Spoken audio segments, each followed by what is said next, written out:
तो गाइस ये था मैच, आपने देखा ही होगा इंडिया वर्सेस श्रीलंका का जो थर्ड ओडीआई था, वो जो है भारत हार गया है और बहुत बुरी तरीके से हारा है। 110 रन से भारत को शिकस्त दी है श्रीलंका ने और ये एक बहुत बड़ी हार है भारत के लिए। थर्ड ओडीआई में तो सबसे ज़्यादा बुरी हार हुई है। हालांकि ये कहा जा रहा था या ये सोच रहे थे लोग कि जो है जिस तरीके की हार सेकंड ओडीआई में हुई है, थर्ड ओडीआई में भी भारत कुछ बेटर करेगा।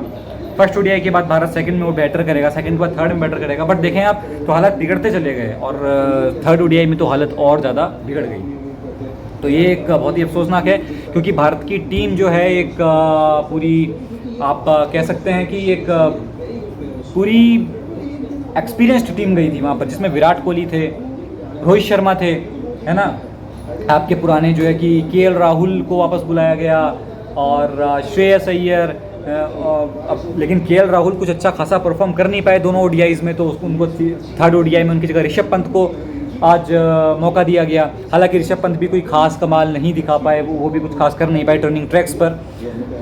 तो कुल मिलाकर के बात ऐसी रही कि श्रीलंका जो है 1997 में लास्ट टाइम जब सनत जयसूर्या प्लेयर थे श्रीलंका के, तो उस समय 3-0 से उन्होंने भारत को हराया था और उसके बाद आज तक श्रीलंका कोई ओडीआई सीरीज़ नहीं जीती थी भारत के खिलाफ। तो आज वो चीज़ जो है हो गई और ये रिकॉर्ड एक तरीके से कह सकते हैं आप टूट गया कि भारत ओडीआई सीरीज़ श्रीलंका से 2-0 से हारा, जब सनत जयसूर्या श्रीलंकन टीम के प्रेजेंट कोच हैं। तो सनत जयसूर्या जी ने एज अ प्लेयर भारत को 1997 में 3-0 से ओडीआई सीरीज़ में हराया था।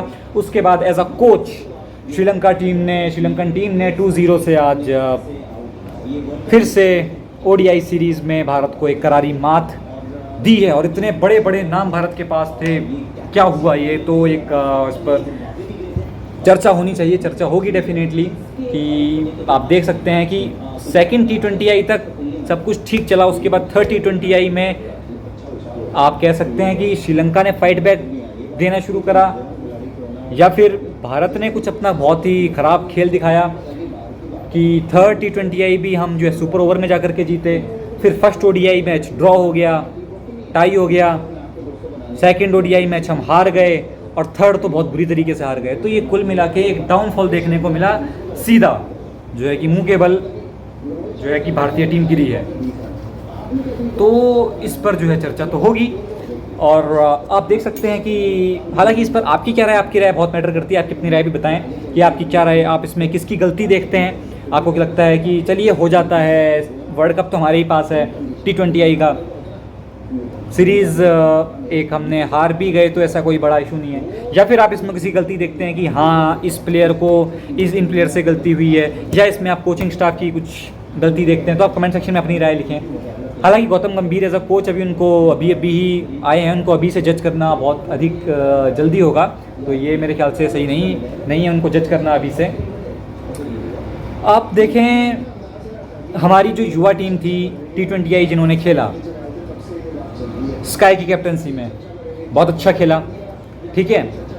लास्ट मैच थोड़ा टाइट हुआ, सुपर ओवर तक गया, वो भी भारत की कुछ गलतियों की वजह से गया। जो एक आप देख सकते हैं कि गलती कहाँ हुई थी, उसमें एक संजू सैमसन ने कैच छोड़ा था, चलिए वो होता रहता है गेम में, उसे छोड़ दें आप। एक लास्ट में presence of mind sky captain खुद नहीं लगा पाए थे, उन्होंने थ्रो जो है कि कीपर को दे दिया था, बल्कि एक कदम बढ़ के नॉन स्ट्राइकर एंड पे ही मारना था, वहाँ पर रन आउट हो जाता, ठीक है। तो कुछ गलतियाँ ऐसे हुई थी जो है कि कॉम्प्लेक्स हो गया था गेम।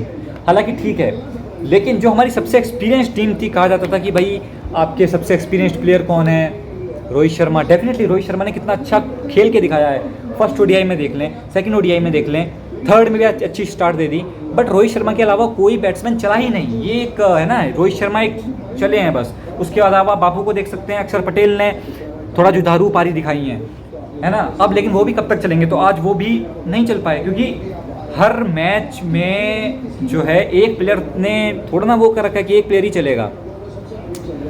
विराट कोहली आपके तीनों मैचों में नहीं चले, शुभमन गिल तीनों मैचों में नहीं चले, केएल राहुल दोनों मैचों में नहीं चले, तो उनको फिर बिठाना पड़ा उनकी जगह ऋषभ पंत, वो भी नहीं चले, श्रेयस अय्यर ये भी नहीं चले, अक्षर पटेल आज के मैच में नहीं चले लेकिन अच्छी पारियां खेली हैं उन्होंने। तो अक्षर पटेल ने अच्छा परफॉर्म किया है इस पूरी सीरीज़ में, मैं कहूँगा, है ना। बाकी वॉशिंगटन ने भी कुछ ख़राब काम नहीं किया है, वॉशिंगटन ने भी ठीक ठाक ही काम किया है। मोहम्मद सिराज की बॉलिंग आप देख लें, कोई धार नज़र नहीं आई। कुलदीप यादव अपने फॉर्म में, वर्ल्ड कप वाली फॉर्म जो थी, एक खूंखार बॉलर, उस फॉर्म में नज़र नहीं आए। एक पॉजिटिव आपको रियान पराग के रूप में मिला, हालांकि वो भी, उनको भी पूरे मौके अभी और मिलेंगे, तब कुछ हम कह सकते हैं, अभी से जज नहीं करना चाहिए। हालांकि बॉलिंग में उन्होंने काफ़ी अच्छा करा है। ओडीआई डेब्यू में उन्होंने 3 विकेट निकाल के दिखाए आज, और T20 डेब्यू में उन्होंने 3 विकेट निकाल के दिखाए थे। तो रियान पराग ने एज अ बॉलर अच्छा काम किया है, पर बैटिंग में भी वो अच्छे नज़र आए हैं, लेकिन एक अच्छी स्टार्ट के बाद वो उसको 50 में कन्वर्ट नहीं कर पाए, उसको एक बड़े स्कोर में कन्वर्ट नहीं कर पाए, तो ये बात देखने में आई है। अच्छा, इसमें अब जो है बहुत कुछ देखने वाली बात है, क्योंकि ओडीआई का ये 2024 का लास्ट मैच था। इसके बाद अब कोई ओडीआई नहीं है, सीधा अब ओडीआई भारत खेलेगा इंग्लैंड के खिलाफ 6 फरवरी 2025। तो एक बहुत बड़ा गैप है अभी, आप देखें लगभग आधे साल का गैप है, अभी 6 महीने का गैप है। इसमें अब कोई भी आपको ओडीआई नहीं दिखेगा तो बस टेस्ट मैचेस अब मेनली हैं, एंड T20 होंगे, कुछ होंगे तो। और फिलहाल अभी 1 महीने तक कोई भी मैच है ही नहीं। तो ये मतलब सोचने वाली बात है कि इतने एक्सपीरियंस्ड खिलाड़ी श्रीलंका से हारे हैं। श्रीलंका अच्छी क्रिकेट खेली है, बट आप खुद बताएं क्या श्रीलंका इतनी अच्छी क्रिकेट खेली है? आप खुद देखें, श्रीलंका के तीनों मैच आप उठा के देख लें, कोई भी मैच ले लें आप, T20 सीरीज़ भी ले लें और ओडीआई सीरीज़ भी ले लें, उनको स्टार्ट अच्छा मिला।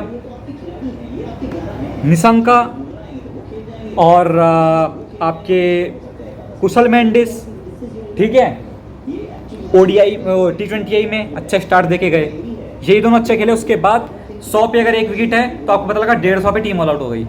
इस तरीके का गेम चला है श्रीलंका की तरफ से, ठीक है, चाहे वो T20 हो चाहे वो ओडीआई हो। अब ओडीआई में आप देख लें कौन सबसे 3 स्तंभ कौन रहे श्रीलंका के सबसे अच्छे जिन्होंने खेला, स्टार्ट दिया किसने, आप देख सकते हैं किसने स्टार्ट दिया, Nissanka, Avishka, then one down Kusal Mendis, तो ये 3 चले। इसके अलावा असलंका जो कैप्टन है एज अ बैट्समैन वो नहीं चले। हाँ, बॉलिंग में उन्होंने जो है कि ज़रूर विकेट लिए हैं, बट एज अ बैट्समैन उन्होंने कुछ खास करके नहीं दिखाया। वेलालागे एक अच्छा नाम है, वेलालागे जी ने जो है बहुत अच्छा क्रिकेट खेला।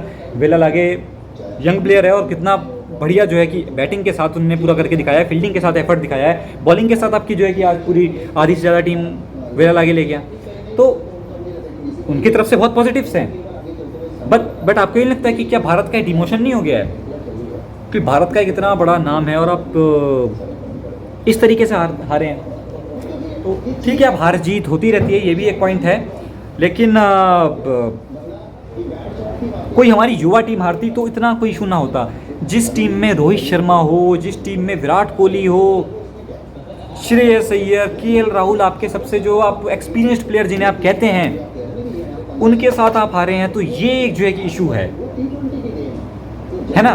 तो क्या आपको यहाँ पर लगता है कि जो T20 में हमारे प्लेयर्स हैं, सूर्या हों, है ना, यशस्वी हों, है ना, या और जो भी लोग हैं, जो भी हमारे खिलाड़ी हैं T20 में, क्या उनको ही मौका मिलना चाहिए ओडीआई में भी?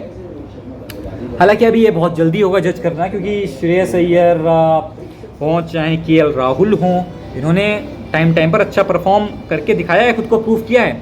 बट एक भारतीय टीम की समस्या क्या रही है हमेशा से, पहले तो एक ये समस्या नहीं थी। पहले भारतीय टीम को कहा जाता था कि स्पिन अच्छा खेलती है भारतीय टीम, सब जो है कि आप देख सकते हैं सब कॉन्टिनेंट में बहुत अच्छा खेलती है भारत हो, पाकिस्तान हो, बांग्लादेश हो, श्रीलंका हो, अफगानिस्तान हो, तो ये कुल मिला के आपको यहाँ पे जो जितनी भी विकेट मिलेंगी वो आपको एक तरीके की विकेट मिलेंगी, एक तरीके की पिच मिलेगी, टर्निंग ट्रैक मिलेगा आपको, यहाँ पर बाउंसी ट्रैक नहीं मिलेगा।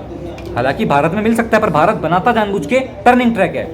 वो अलग बात है कि बाद में खुद जाके उसमें फंस जाता है, जैसे कि 23 वर्ल्ड कप में फाइनल में हम फंसे थे कि हमने जानबूझ के टर्निंग ट्रैक दिया, अच्छे खासे ट्रैक को हमने बेकार बना के दूसरों को खाई में गिराने के चक्कर में हम खुद लास्ट में खाई में गिरे। तो ये भारत ने किया था और भारत में खुद फिर खाई में गिरा था। तो श्रीलंका में आपको ऐसी विकेट मिलेंगी, सब कॉन्टिनेंट में आपको इस तरीके की विकेट मिलेंगी। बट एक टाइम था जब भारत सेना कंट्रीज़ में अच्छा परफॉर्म नहीं कर पाता था, ठीक है, साउथ अफ्रीका हो, इंग्लैंड हो, न्यूजीलैंड हो, ऑस्ट्रेलिया हो, यहाँ पर बाउंसी ट्रैक मिलते थे, भारत वन साइड हार के आता था। बट पिछले कुछ टाइम से, कुछ सालों से आप देख सकते हैं, आज का टाइम ऐसा है कि भारत का राज है, एक छत्र राज है भारत का पूरे क्रिकेट पर। ऑस्ट्रेलिया में जाकर भारत ऑस्ट्रेलिया को जाकर के हराता है, इंग्लैंड में जाकर भारत इंग्लैंड को हराता है, न्यूजीलैंड में जाकर न्यूजीलैंड को हराता है, साउथ अफ्रीका में जाकर साउथ अफ्रीका को हराता है, क्योंकि वहाँ पर बाउंसी विकेट मिलते हैं और भारत की आदत पड़ चुकी है बाउंसी विकेट पे अच्छा खेलने की। हालांकि पहले भारत को बाउंसी विकेट रास नहीं आते थे, बट अब समय बदल चुका है। भारत को हमेशा से कहा जाता था कि ये स्पिन फ्रेंडली क्रिकेट खेलते हैं, स्पिन फ्रेंडली बैटिंग करते हैं, बट अब आज देखें, आपने पूरे 3 मैचेस देखे, आपने भारत में 2023 का वर्ल्ड कप देखा, उसमें आपने देखा कि भारत को सबसे ज़्यादा समस्या किस में आई, स्पिनिंग ट्रैक पे सबसे ज़्यादा समस्या आई। भारत को स्पिन खेलने में कितनी बड़ी प्रॉब्लम हुई, भारत स्पिन अच्छे से नहीं खेल पाया। और वहीं आप देखें कि यही अगर सीधा पाटा विकेट होता तो ये लंबे लंबे छक्के भारत 350-400 बना रहा होता। जहाँ टर्निंग ट्रैक आया वहाँ पे दिक्कत हो गई। तो भारत की सबसे बड़ी दिक्कत है स्पिन की, भारत स्पिन नहीं खेल पा रहा है। तो भारत को इस पर मेरे ख्याल से ध्यान आकर्षित करना चाहिए। आपकी इस पर क्या राय है, आप भी कमेंट सेक्शन में लिखना। जहाँ तक मुझे लगता है कि भारत पेस को अच्छा खेल लेता है और स्पिन को अच्छा नहीं खेल पा रहा है, तो ये भारत की मे बी एक प्रॉब्लम यहाँ पर समझ कर उजागर होकर के आई है। एक और प्रॉब्लम क्या है, T20I वर्ल्ड कप भारत जीता, डेफिनेटली T20I 3-0 से भी भारत जीत गया। T20I में आप देखेंगे पिछले काफ़ी टाइम से भारत अच्छा परफॉर्म कर रहा है, वर्ल्ड की नंबर 1 टीम है डेफिनेटली। बट ODI में आप देखें, हम विश्व कप हारे, फिर अभी आप ODI में हमारा परफॉर्मेंस देखें तो ODI कुल मिलाकर के ODI में हम उतना अच्छा परफॉर्म नहीं कर पा रहे हैं, चाहे आपके कितने भी बड़े नाम क्यों ना हो, चाहे आपके पास रोहित शर्मा हो, विराट कोहली हो, जसप्रीत बुमराह, इवन जसप्रीत बुमराह, मोहम्मद शमी, सिराज, सब थे। जो ODI वर्ल्ड कप हुआ था 2023 में ऑस्ट्रेलिया के खिलाफ, जहाँ हम हारे थे, ट्रेविस हेड को हम नहीं आउट कर पाए थे। This is reality. वो पूरी टीम थी हमारे पास उस टाइम, रोहित शर्मा भी थे, कोहली भी थे, आपके श्रेयस अय्यर थे, श्रेयस अय्यर भी कुछ नहीं कर पाए थे, KL राहुल थे, कुछ नहीं कर पाए थे, जसप्रीत बुमराह आपके एज अ बॉलर बहुत अच्छे बॉलर हैं, बट उस दिन नहीं चल पाए, उस दिन हमारे मोहम्मद शमी नहीं चल पाए, कोई भी नहीं चल पाया उस टाइम। तो ये बात है, बट T20I में आपके सब चल जाते हैं। तो ये एक सोचने वाली बात है कि आप ODI में उतना अच्छा परफॉर्म क्यों नहीं कर पा रहे हैं। अच्छा, रही बात टेस्ट की, काफ़ी टाइम से टेस्ट मैचेस नहीं हुए हैं। अब आप ये देखिए, जब 2 बार क्या हुआ है, WTC फाइनल में जाके भारत क्या हुआ है, हारा है। आप देखें, एक बार WTC फाइनल हुआ था इंडिया वर्सेस न्यूजीलैंड के बीच में, भारत हारा था। फिर WTC फाइनल हुआ इंडिया वर्सेस ऑस्ट्रेलिया के बीच में, विराट कोहली वहाँ पे भी था, फिर क्या हुआ, भारत अगेन हारा। तो WTC फाइनल में जाकर के भारत फिर हारा। तो T20I तो हम जीत रहे हैं, बट जो फोकस मेन है वो ODI और टेस्ट क्रिकेट पर होना चाहिए कि भारत वहाँ पर मात खा रहा है। और इस पर अब चिंतनीय बात है कि इस पर ऐसा क्यों हो रहा है। मैं ये नहीं मानता कि हमारे प्लेयर्स पर टैलेंट नहीं है, और ये ऐसा नहीं है, कहीं कुछ कि एक क्लिक नहीं हो पा रही है कोई चीज़, जहाँ पर एक ये दिक्कत आ रही है कि हम ODI में ही अच्छे से परफॉर्म नहीं कर पा रहे हैं। बाकी T20I में हम नंबर 1 है, डेफिनेटली नंबर 1 तो हम टेस्ट में भी हैं, ODI में भी हैं, बट ODI और टेस्ट में हम वो परफॉर्मेंस नहीं दे पा रहे हैं जो T20I में है। आप खुद देख सकते हैं, आपने ODI सीरीज़ देखी पूरी, आप पहला मैच देख सकते हैं ODI का, जो हमारा टाई हुआ, वो जीता है मैच था कि नहीं था। कौन कौन मानता है कि वो मैच टाई नहीं है, हम जीते हुए थे, ज़बरदस्ती हार गए। अर्शदीप को वहाँ पर छक्के मारने के लिए क्या जाना चाहिए था। ये तो एक प्रेजेंस ऑफ माइंड है कि आपको टैप करके सिंगल निकालना है, अगर उसमें भी आप आउट हो जाओ तो कोई इशू नहीं है, चलो आप हो गए। लेकिन आप ज़बरदस्ती स्टाइल के साथ एकदम ख़त्म करना चाह रहे हो, match finishes of in style करना चाह रहे हो आप। अगर 2011 का महेंद्र सिंह धोनी का वर्सेस श्रीलंका का जो शॉट है उससे आप रिक्रिएट करना चाह रहे हो, तो ये आई थिंक कोई बहुत अच्छा एक बुद्धिमत्ता का काम नहीं है। आपको वहाँ पे टैप करके सिंगल लेना चाहिए था, तो एक मैच तो आप जीते होते। हालांकि गलतियों से सीखा जाता है।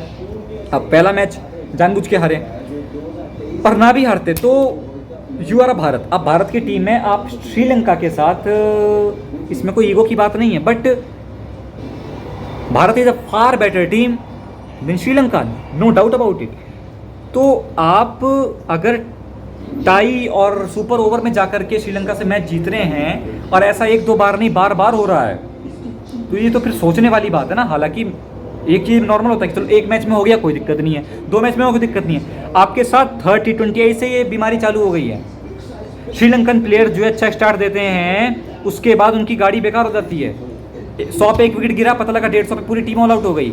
ठीक है, भारत के साथ ऐसा नहीं था पहले 2 T20I में, उसके बाद धीमे धीमे भारत को भी बीमारी लग गई। और आप देख सकते हैं कि पूरे के पूरे 3 ODIs में भारत को बीमारी बनी रही कि भारत को अच्छा स्टार्ट दिया रोहित शर्मा ने, दोनों में 50 बनाया, आज 35 रन बनाए और कितने पेस के साथ बनाए, अच्छी शुरुआत दे दी, 6 के ऊपर रन रेट रहा, देन आफ्टर कोई भी आपका प्लेयर चला नहीं, आपके बड़े बड़े नाम सब धराशायी हो गए। तो ऐसा क्या हुआ, ये सोचने वाली बात है ना कि आपको स्टार्ट हमेशा मिला तो आपको भी वही बीमारी लग गई जो श्रीलंका को थी, आपको भी वही बीमारी लग गई। बट यहाँ पर एक प्लस पॉइंट ले गया कौन, श्रीलंका। क्यों? क्योंकि श्रीलंका को एक आप कह सकते हैं पॉजिटिव एज है कि वो, आपको ये बात माननी पड़ेगी कि वो स्पिन को आपसे थोड़ा अच्छा खेलते हैं। आपको पहले माना जाता था कि आप स्पिन फ्रेंडली हैं और आप स्पिन बहुत अच्छा खेलते हैं, but you are now bouncing track friendly. आप बाउंसिंग ट्रैक्स पे अच्छा खेलते हैं और आप स्पिन पे अच्छा नहीं खेल पाते हैं। और श्रीलंका के साथ उल्टा है, श्रीलंका अभी बाउंसिंग ट्रैक पर अच्छे से टेस्ट होगा। ठीक है, एशिया कप आप याद करें, सिराज ने जब 6 विकेट लिए थे, किस तरीके से पूरी श्रीलंका को तहस नहस करके रख दिया था, 50 पे आउट कर दिया था। तो उनकी प्रॉब्लम वो है, बट हमारी प्रॉब्लम अब वापस से उलट होकर आ गई है कि हम स्पिन के खिलाफ जूझने लगे हैं अब। ठीक है, तो ये चीज़ें हैं, अब आपको वापस से बेसिक्स पर जाना पड़ेगा, है ना, क्योंकि T20I के टाइम पर फुटवर्क को ज़्यादा लोग तवज्जो देते नहीं हैं। तो फुटवर्क की तरफ, आप बेसिक्स की तरफ आपको वापस लौटना पड़ेगा। ठीक है, फॉरवर्ड डिफेंस, बैकवर्ड डिफेंस, आपको आगे जाना है तो पूरा आगे जाओ, पीछे खेलना है तो पूरा पीछे खेलो, बीच में अटकने की स्थिति नहीं होनी चाहिए। तो आपको बैट रखना है तो फिर पैड के आगे ही रखना है, पैड और बैट में गैप नहीं रखना है। तो ये सब बेसिक्स चीज़ों पे आ गए फिर आप, क्योंकि जब आपको ऐसे ट्रैक्स मिलेंगे तो आप वहाँ पे आपका बेसिक ही काम आएगा। आपको वहाँ पर मॉडर्न क्रिकेट काम नहीं आने वाला है, आपको वहाँ पर बेसिक्स पर ही जाना होगा जब आपको ऐसे टर्निंग ट्रैक मिलेंगे। तो ये मेरी राय है। हालांकि अब 2-0 से भारत हार गया है, तो अब इस पर चर्चा तो होगी। अब देखते हैं जो भी अब होता है। गौतम गंभीर अभी न्यू कोच हैं, उनको भी अभी टीम को समझने में थोड़ा समय लगेगा, टीम को भी अभी फैमिलियर होने में टाइम लगेगा विद द कोच गौतम गंभीर। डेफिनेटली कि it's not the end of word, और ये कोई अंत नहीं है। आप बस सीरीज़ हारे हैं, अभी बहुत कुछ आपके हाथ में है। चैंपियंस ट्रॉफी आने वाली है, वर्ल्ड कप आने वाला है, WTC फाइनल आने वाला है, तो अभी बहुत कुछ है आपके हाथों में। अगर आप अच्छा परफॉर्म करेंगे, मेहनत करेंगे, तो डेफिनेटली वो याद रखा जाएगा कि कौन वर्ल्ड कप जीता, कौन चैंपियंस ट्रॉफी जीता, कौन WTC फाइनल जीता, ये याद रखा जाएगा। ट्रॉफियाँ किसके पास, ICC ट्रॉफीज़ किसके पास कितनी ज़्यादा हैं, ये याद रखा जाता है अंत में। ये कोई याद नहीं रखता कि आप जो है कि इतनी सीरीज़ हार गए और आप श्रीलंका से हार गए, ये कोई भी याद नहीं रखता है। तो at the end of the day आपको प्रिपरेशन करनी है चैंपियंस ट्रॉफी के लिए, WTC के लिए और वर्ल्ड कप के लिए। तो ये मेरा मानना है यहाँ पर। बाकी आप मुझे बताएं कि क्या आपको KL राहुल, श्रेयस अय्यर का खेल पसंद आ रहा है तो कमेंट सेक्शन में अपनी राय रखें, नहीं आ रहा है तो अपनी राय रखें। शिवम दुबे के लिए आपका क्या कहना है, सबके लिए आपका अपनी आपकी राय क्या है वो आप मुझे कमेंट सेक्शन में बताएं। बाकी मैंने अपनी राय आपको बताई है, और बाकी मिलते हैं फिर किसी नेक्स्ट वीडियो में। तब तक के लिए बने रहें मेरे साथ, और ऐसे ही और अपडेट्स के लिए मेरे चैनल को करें सब्सक्राइब, बेल आइकन दबा दें ताकि आपको कोई भी अपडेट मिस ना हो, सबसे पहले आपको अपडेट मिल पाए। मिलेंगे किसी नेक्स्ट वीडियो में, तब तक के लिए जय हिंद, जय भारत, जय श्री राम।